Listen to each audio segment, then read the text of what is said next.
Hello, good morning, my dear students. Today I am much interested in giving a brief introduction about chapter number 3, bearing the title called Principles of Inheritance and Variations.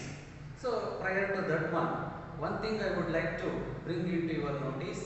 So, today itself I am going to just send you a question bank related with the chapter number 2 called reproductions in angiospermic plants ಅಂತೇಳಿ. So ಇದರಲ್ಲಿ ನಾನು ಕೊಟ್ಟಿರುವಂಥ ಎಲ್ಲ ಕ್ವಶನ್ಸನ್ನು ನೀವು answer ಮಾಡ್ಕೋಬೇಕು.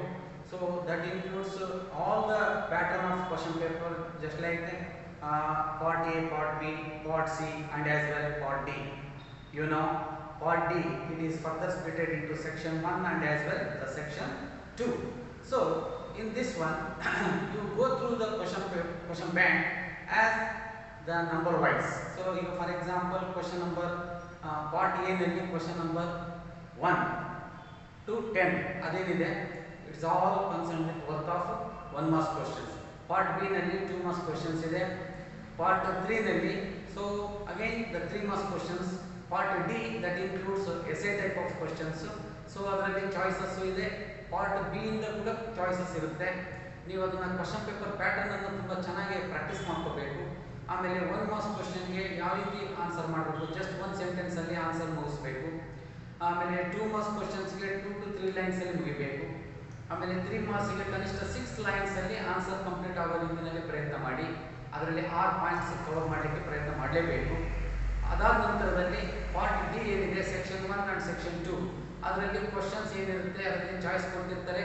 So 5 marks questions ಅವೆರಡು ಕೂಡ section 1 and 2 both of them under the part D. So you must try to make a effective diagram, neat and labeled one. So just diagram ಆಗಿದ್ರೆ ಮಾರ್ಕ್ಸ್ ಕೊಡಲಿಕ್ಕೆ ಸಾಧ್ಯತೆ ಇರೋದಿಲ್ಲ.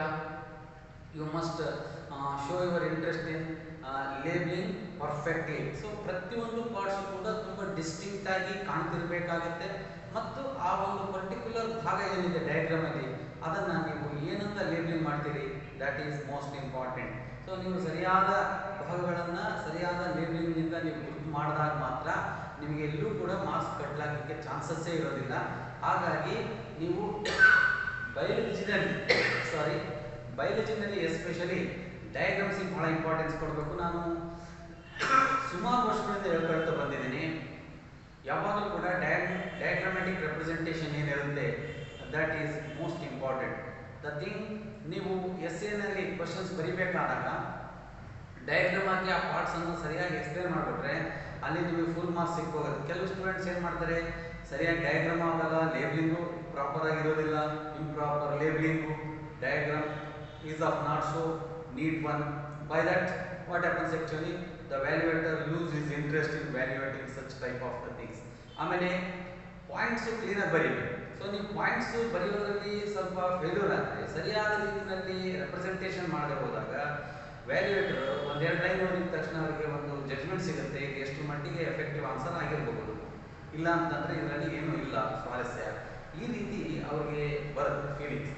ಅದಕ್ಕೆ ನಾವು ವ್ಯಾಲ್ಯೂಯೇಟರನ್ನು ಅಟ್ರ್ಯಾಕ್ಟ್ ಮಾಡ್ಕೋಬೇಕು ಅಂತ ಹೇಳಿದರೆ we have to make use our skill.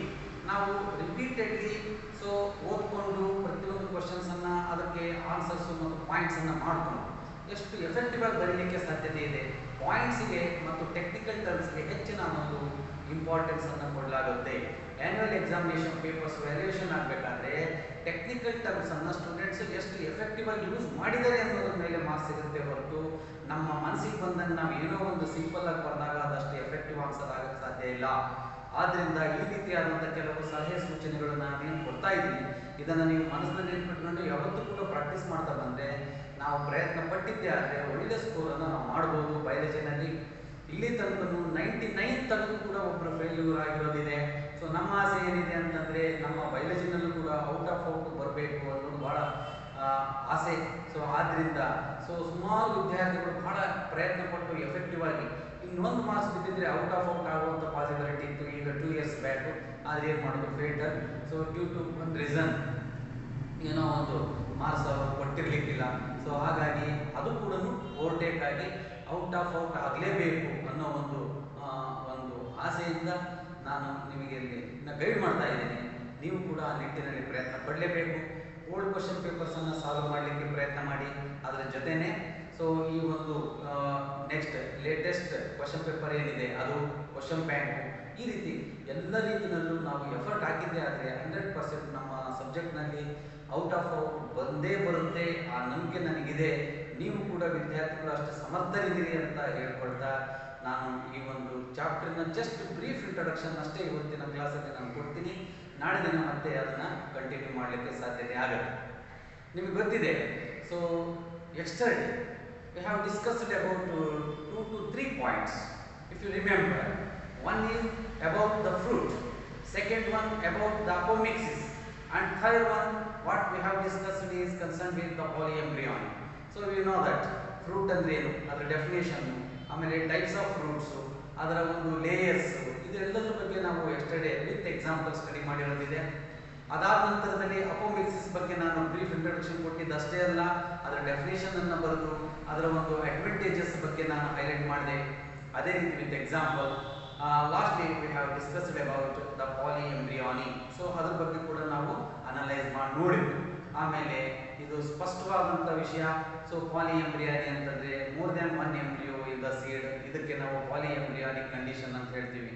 Mango ಮತ್ತು ಸಿಟ್ರಸ್ ಅನ್ನು ರೆಫರ್ ಮಾಡಿ ನಾವು ಆ ಚಾಪ್ಟರ್ನ ಕ್ಲೋಸ್ ಮಾಡಿತ್ತು. ಹಾಗಾಗಿ ಚಾಪ್ಟರ್ ನಂಬರ್ 2ನಲ್ಲಿ ಏನು ನಾನು ಕ್ವಶನ್ ಬ್ಯಾಂಕ್ ಅಂತೇಳಿ ಬಿಟ್ಟಿದ್ದೀನಿ ಅದಕ್ಕೆ ಎಲ್ಲವನ್ನ ಆನ್ಸರ್ ಮಾಡಿಕೊಂಡು ನೀವು ಇದನ್ನು ಒಂದು ಅಸೈನ್ಮೆಂಟ್ ಅಂತ ತಿಳಿದು, ಸೊ ನಾವು ಯಾವಾಗ ಆಫ್ಲೈನ್ ಕ್ಲಾಸಸ್ ಶುರು ಆಗುತ್ತೋ ಆ ಕೂಡಲೇ ನೀವು ಒಂದು 100 ಅಥವಾ 200 ಕಿಂಗ್ ಸೈಜ್ ಬುಕ್ಕಲ್ಲಿ ಚಾಪ್ಟರ್ ನಂಬರ್ 1 ಅದರಲ್ಲಿ ಕೊಟ್ಟಂಥ ಕ್ವಶನ್ ಬ್ಯಾಂಕ್ ಮತ್ತು ಕ್ವಶನ್ಸ್, ಸಾಲ್ವ್ ಕ್ವಶನ್ಸಿನ ಆನ್ಸರ್ ಮಾಡ್ಕೊಂಡು ಬರಬೇಕು. ಮತ್ತು chapter number 2 reproduction in organisms first chapter, reproduction in angiospermic plants second chapter ಇದೆ. ಅವೆರಡಕ್ಕೂ ಕೂಡ ನೀವು ಆಫ್ಲೈನ್ ಸ್ಟಾರ್ಟ್ ಆದ ತಕ್ಷಣ ನೀವು ಬಂದು ಸಬ್ಮಿಟ್ ಮಾಡಬೇಕು. ಮತ್ತು ಅವೆಲ್ಲದಕ್ಕೂ ಆನ್ಸರ್ ಇರಬೇಕು. ಸರಿಯಾದಂಥ ಆನ್ಸರ್ಸು ವಿತ್ ಡಯಾಗ್ರಾಮ್ ಎಲ್ಲವನ್ನ ನೀವು ವರ್ಕೌಟ್ ಮಾಡಿಕೊಂಡು ನನಗೆ ತಂದು ಸಬ್ಮಿಟ್ ಮಾಡಬೇಕು. ನಾನು ಯಾವ್ಯಾವ ಬುಕ್ ಸಬ್ಮಿಟ್ ಮಾಡಿರ್ತಾರೆ ಅವ್ರದ್ದೆಲ್ಲ ನಾನು ಗುರ್ತು ಮಾಡಿಕೊಂಡು ನಾನು ಅವರಿಗೆ ಸಾಕಷ್ಟು ಥರದಲ್ಲಿ ಗೈಡನ್ನು ಮಾಡ್ತೀನಿ. ಈ ವಿಚಾರದಲ್ಲಿ ಎಲ್ಲ ವಿದ್ಯಾರ್ಥಿಗಳು ಕೂಡ ಆಸಕ್ತಿಯನ್ನು ವಹಿಸಿ, ಇದು ಕಡ್ಡಾಯ. ಯಾವುದೇ ಕಾರಣಕ್ಕೂ ಯಾವ ವಿದ್ಯಾರ್ಥಿಯು ಕೂಡ ಈ ಒಂದು ವಿಚಾರದಲ್ಲಿ ಹಿಂದುಳಿಬಾರದು. ಎಲ್ಲ ವಿದ್ಯಾರ್ಥಿಗಳು ಕಂಪಲ್ಸರಿ ಸಬ್ಮಿಟ್ ಮಾಡಬೇಕು.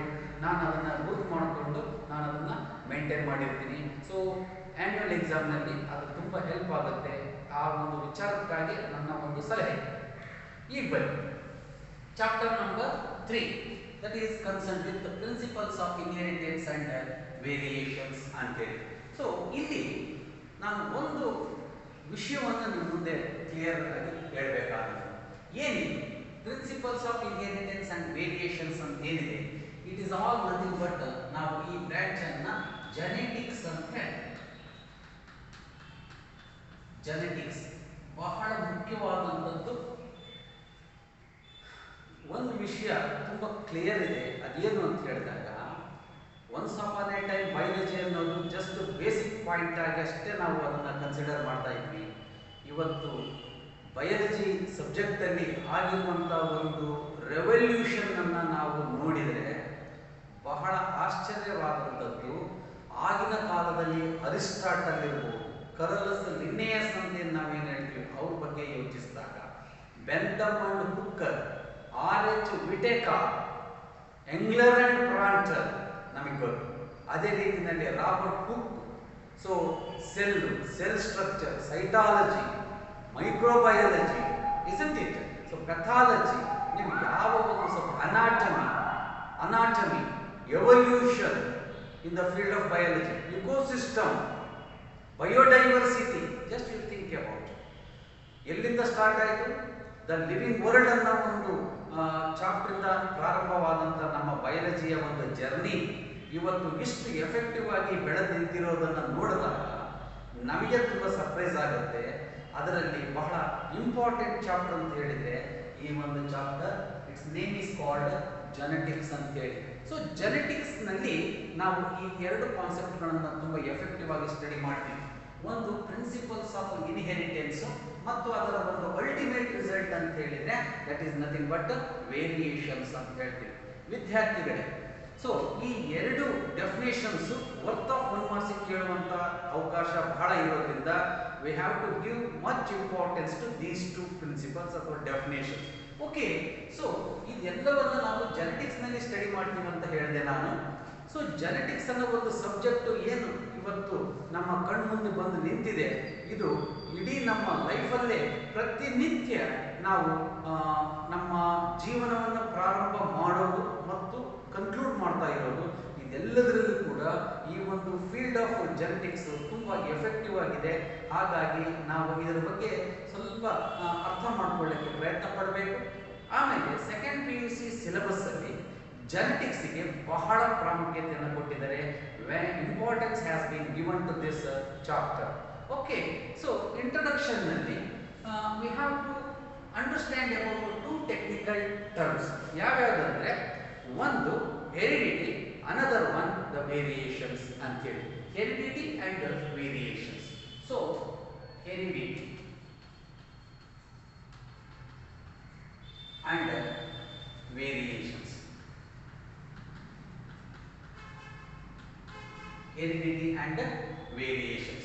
So in this chapter, in the introduction, we have to know about what is this heredity and what is this what we call that as a variation. Genetics andre it is nothing but the study of heredity and variation. Heredity and variations leads to the genetics. Okay, leads to the term called genetics.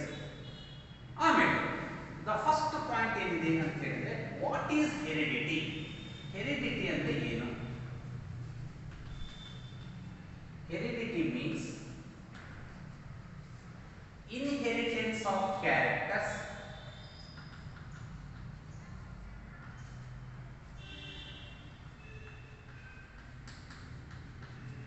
from one generation to another generation.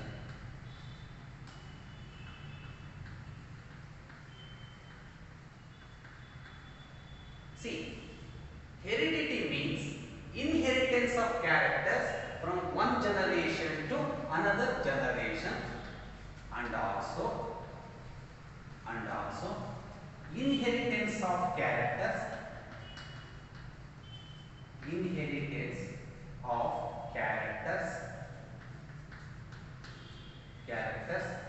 from parents to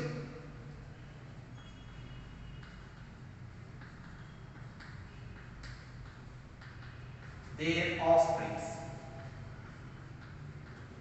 Parents to their offsprings is known as heredity. So it is work of 1 marks. 1 marks question is what is heredity anteli. Heredity means inheritance of characters from one generation to another generation, and also inheritance of characters from parents to their offsprings.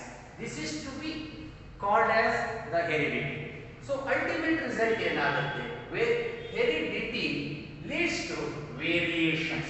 So what is variations? Now let us define the term called variation. Variations means it is the change in the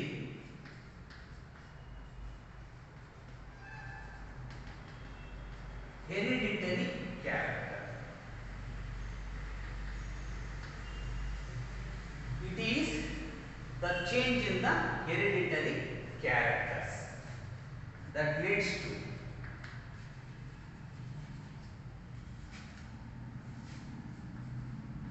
variations, and variations are the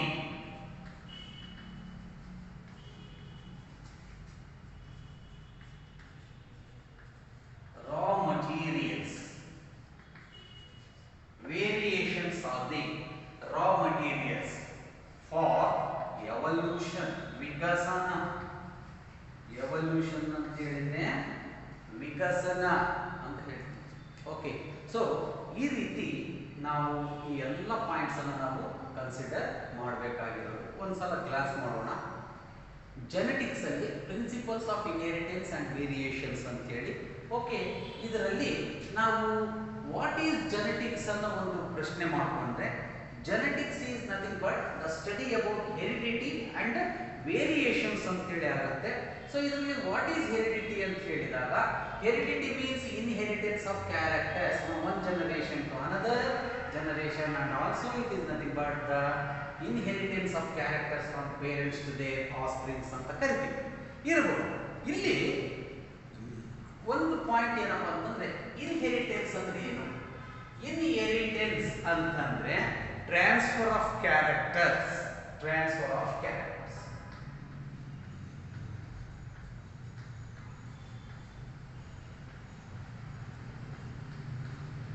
Okay, transfer of characters generation to generation and from their parents to the offspring, it is nothing but the inheritance ಅಂತ ಹೇಳಿ. ಇದಿಷ್ಟು introduction.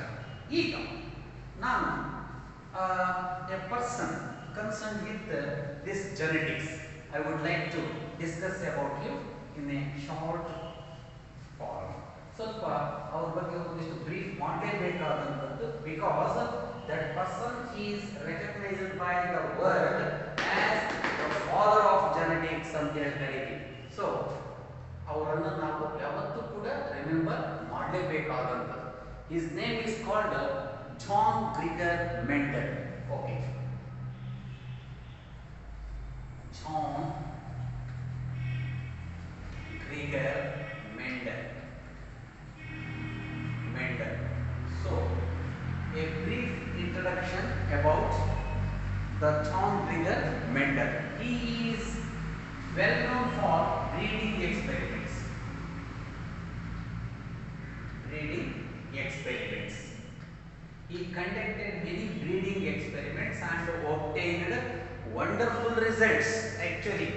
So his period was, actually he is admired and identified as the father of genetics. ತಳಿ ಶಾಸ್ತ್ರದ ಪಿತಾಮಹ. Genetics ಅಂದ್ರೆ ತಳಿ ಶಾಸ್ತ್ರ.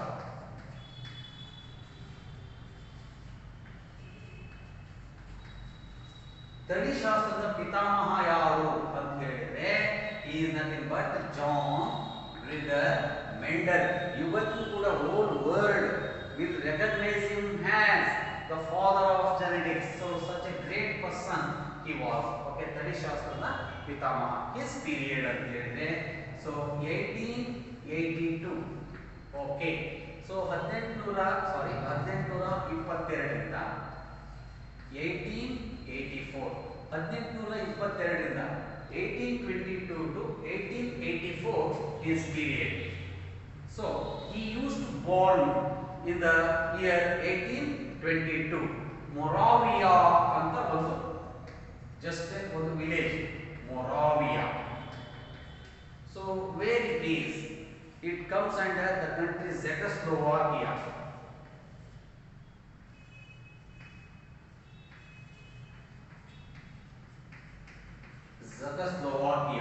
ಜೆಕೋಸ್ಲೋವಾಕಿಯಾದಲ್ಲಿ ಮೊರಾವಿಯಾ ಅನ್ನೋ ಒಂದು ವಿಲೇಜ್ ಅಲ್ಲಿ 1822 ನಲ್ಲಿ he used to born. He is well known person for the breeding experiments, right? So in the 1843 something he joined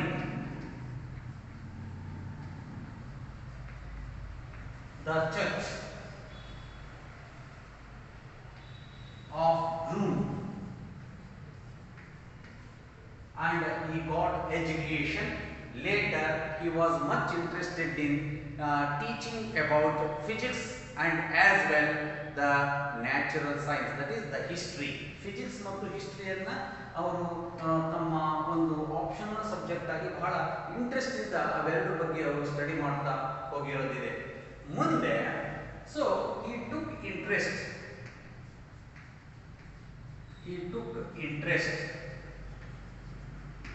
in breeding experiments.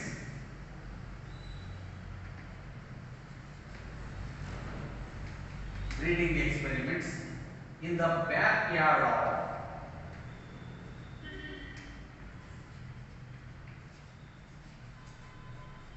of the church. ಅಂದ್ರೆ ಚರ್ಚಿನ ಹಿಂಭಾಗದಲ್ಲಿ ಇದ್ದಂತ ಜಾಗದಲ್ಲಿ ಅವರು ಬ್ರೀಡಿಂಗ್ ಎಕ್ಸ್ಪೆರಿಮೆಂಟ್ಸ್ ಅನ್ನ ಮಾಡಲಿಕ್ಕೆ ತುಂಬಾ ಆಸಕ್ತಿಯನ್ನ ವಹಿಸಿಕೊಳ್ತಾರೆ. he selected pea plant for his experiments. ಯಾವ್ದನ್ನ ತಗೊಂಡ್ರು ಅವರು? pea plant. ನಿಮಗೆ ಗೊತ್ತಿದೆ, generic and species name of this pea plant is called Pisum sativum.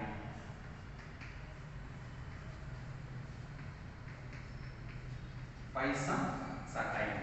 So ಇದು generic name, ಇದು species name. So sativum ಅನ್ನೋದು species name, Pisum ಅನ್ನೋದು generic name of that pea plant. Well, so it is having its own features. ಅದಕ್ಕೆ ತನ್ನದೇ ಆದಂತ ಕೆಲವು important characters ಇದೆ. ಅದರ ಬಗ್ಗೆ ನಾನು ನೆಕ್ಸ್ಟ್ ಕ್ಲಾಸಸ್ ಅಲ್ಲಿ ನಾನು ಸ್ಟಡಿ ಮಾಡಿ ಹೇಳ್ಕೊಡೋನಿದ್ದೀನಿ. ಈಗ ಇದಿಷ್ಟು ಇವರ ಒಂದು contribution. So 8th of February in the year 1857 he submitted his report to the Society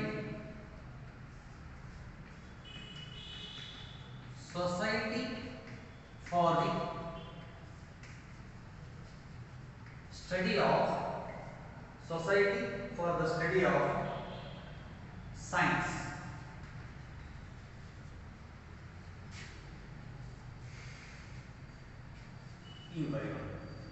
Natural science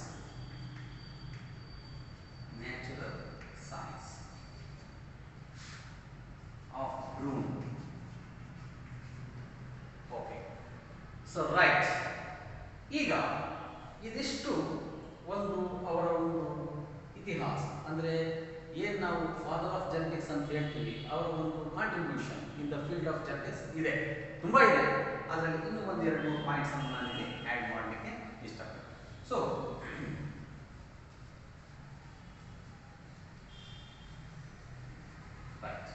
ಇನ್ನೇನು? So he conducted breeding experiments by considering the contrasting characters. Breeding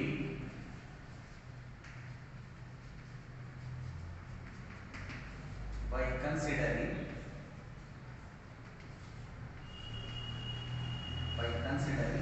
contrasting characters.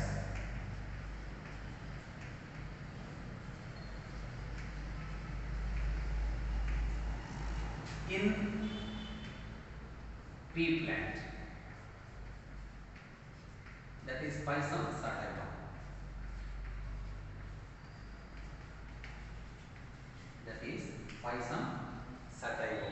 So breeding experiment by considering contrasting characters.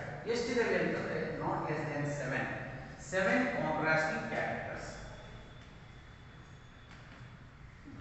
7 contrasting characters. So ಯಾವ ಅವಧಿ ಅಂತಂದ್ರೆ between 1857 to 1865. So 1857 to 1865 he conducted many experiments regarding this study of 7 contrasting characters in the Pisum sativum ಅಥವಾ pea plant, and he obtained many results. ಆ ಡಾಟಾವನ್ನ ಅವರು conclude ಮಾಡಿ ಒಂದು society for the study of natural history society of Brunn ಅನ್ನೋದು ಒಂದು ಏನು centre ಇದೆ, ಅದಕ್ಕೆ ಅವರು ತಮ್ಮ ಎಲ್ಲ ಒಂದು ಏನು ರಿಸಲ್ಟ್ಸ್ ಅನ್ನ ಅವರು ಅಲ್ಲಿ ಒಂದು ಪಬ್ಲಿಷ್ ಮಾಡಿ ಅವರು ಸಬ್ಮಿಟ್ ಮಾಡ್ತಾ ಇದ್ದಾರೆ. ಸೊ ಅದನ್ನ ಪಾಪ್ಯುಲರ್ ಆಗಿ ನಾವು 2 laws ಆಫ್ ಮೆಂಡಲ್ ಅಂತ ಹೇಳ್ತೀವಿ, ಅಂದ್ರೆ ಪ್ರಿನ್ಸಿಪಲ್ಸ್ ಆಫ್ ಇನ್ಹೆರಿಟೆನ್ಸ್ ಅಂತ ಹೇಳಿ ಅದನ್ನ ನಾವು ಒಂದು ಸಬ್ಜೆಕ್ಟ್ ಆಗಿ ಹೇಳಬೇಕು. ಪ್ರಿನ್ಸಿಪಲ್ಸ್ ಆಫ್ ಇನ್ಹೆರಿಟೆನ್ಸ್, ಇದು ಟೈಟಲ್, ಪ್ರಿನ್ಸಿಪಲ್ಸ್ ಆಫ್ ಇನ್ಹೆರಿಟೆನ್ಸ್. ಅದನ್ನ ಇನ್ನೂ ಒಂದು ಅರ್ಥದಲ್ಲಿ ಮೆಂಡೀಲಿಯನ್ ಲಾಸ್ ಅಥವಾ ಲಾಸ್ ಆಫ್ ಮೆಂಡಲ್ ಅಂತ ಹೇಳ್ಬೋದು. 2 ಲಾಗಳಿವೆ. So law of segregation another one is called law of independent assortment. So ಅದೆಲ್ಲದರ ಬಗ್ಗೆ ನಾವು ನೆಕ್ಸ್ಟ್ ಕ್ಲಾಸಲ್ಲಿ ಡಿಸ್ಕಸ್ ಮಾಡೋಣಂತೆ. ಇಷ್ಟು ನೆನ್ಪಿಟ್ಕೋಬೇಕು. ಇದರಲ್ಲಿ ಗ್ರಿಗರ್ ಮೆಂಡಲ್ ಕಾಂಟ್ರಿಬ್ಯೂಷನ್ ಏನಿದೆ ಅಂದರೆ 1857ರಿಂದ 1865 ತನಕ ಅವರು ಸತತವಾಗಿ ಬಿಟ್ಟು ಬಿಡದೆ ಏನು ಮಾಡಿದ್ದಾರೆ, ಕಾನ್ಸಿಕ್ಯೂಟಿವ್ ಸುಮಾರು ಒಂದು 7 ರಿಂದ 8 ಇಯರ್ಸ್ ಅವರು ಈ ಒಂದು ಬ್ರೀಡಿಂಗ್ ಎಕ್ಸ್ಪೆರಿಮೆಂಟ್ಸ್ ಅನ್ನ ಮಾಡಿರೋದು. ಅದರಲ್ಲಿ ತಮಗೆ ಸಿಕ್ಕಂತ ಎಲ್ಲಾ ತರದ ಒಂದು ರಿಸಲ್ಟ್ಸ್ ಅನ್ನ ಅವರು ಕನ್ಕ್ಲೂಡ್ ಮಾಡಿ ಪ್ರಿನ್ಸಿಪಲ್ಸ್ ಆಫ್ ಇನ್ಹೆರಿಟೆನ್ಸ್ ಅಂತ ಹೇಳಿ ಒಂದು ಕನ್ಕ್ಲೂಡೆಡ್ ಬುಕ್ ಅನ್ನ ಅವರು ಪಬ್ಲಿಷ್ ಮಾಡಿರೋದಿದೆ. ಅದರಲ್ಲಿ ನಾವು ಮೆಂಡಿಲಿಯನ್ ಲಾಸ್ ಬಗ್ಗೆ ಸ್ಟಡಿ ಮಾಡ್ತಾ ಹೋಗ್ತೀವಿ. ಲಾಸ್ ಆಫ್ ಮೆಂಡಲ್ ಅಂದ್ರೆ ಎರಡಿದೆ ಸ್ಟ್ಯಾಂಡರ್ಡ್ ಲಾಗಳು. ಅವುಗಳಲ್ಲಿ ಒಂದು law of that is the law of segregation and another one is called law of independent assortment. So ಇವೆಲ್ಲದರ ಬಗ್ಗೆ ನಾನು ನಾಳೆ ಕ್ಲಾಸಲ್ಲಿ ನಿಮಗೆ ಮೊದಲು 7 ಕಾಂಟ್ರಾಸ್ಟಿಂಗ್ ಕ್ಯಾರೆಕ್ಟರ್ಸ್, ಅದಕ್ಕಿಂತ ಮುಂಚೆ ಈ ಒಬ್ಬ ಮೆಂಡಲ್ ಯಾಕೆ ಪೈಸಮ್ ಸಟೈವಮ್ಮನ್ನೇ ತನ್ನ ಎಕ್ಸ್ಪೆರಿಮೆಂಟಲ್ ಪ್ಲಾಂಟ್ ಆಗಿ ಸೆಲೆಕ್ಟ್ ಮಾಡಿಕೊಂಡ್ರು ಮತ್ತು ಆ ಒಂದು ಪ್ಲಾಂಟಿನ ಫ್ಯೂಚರ್ಸ್ಗಳು ಏನಿದಾವೆ ಅವರು ಅದನ್ನೇ ಸೆಲೆಕ್ಟ್ ಮಾಡ್ಕೊಳ್ಳಿಕ್ಕೆ ಅನ್ನೋದ್ರ ಬಗ್ಗೆ ಸ್ಟಡಿ ಮಾಡೋಣ. ಅದಾದ್ಮೇಲೆ 7 ಕಾಂಟ್ರಾಸ್ಟಿಂಗ್ ಕ್ಯಾರೆಕ್ಟರ್ಸ್ ಏನಿದೆ ಅದ್ರ ಬಗ್ಗೆ ಹೈಲೈಟ್ ಮಾಡಿ ಮುಂದೆ ನಾವು ಈ ಒಂದು ಟೆಕ್ನಿಕಲ್ ಟರ್ಮ್ಸ್ ಏನೇನು ಬರ್ತಾ ಹೋಗ್ತವೆ ಅವೆಲ್ಲವನ್ನ ಕಂಪ್ಲೀಟ್ ಕಲ್ತ್ಕೊಂಡು ನಂತರದಲ್ಲಿ ಲಾಸ್ ಆಫ್ ಮೆಂಡಲ್ ಬಗ್ಗೆ ಸ್ಟಡಿ ಮಾಡ್ತಾ ಹೋಗೋಣಂತೆ. So till then thank you very much. Okay.